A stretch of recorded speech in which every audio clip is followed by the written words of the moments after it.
So I'm here on Storyjumper, and I have a class, my first class. And if I click here, I can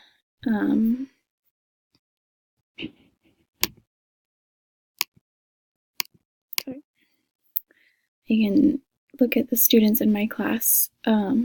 This is my roster, I guess, with some made-up students right now. I can add students pretty easily, creating their names and a username for them to use.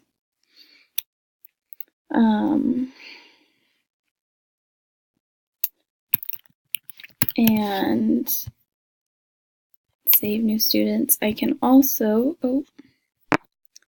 back to that page, I can have them join by coming to Storyjumper and entering the class password, and that will add them to my class. And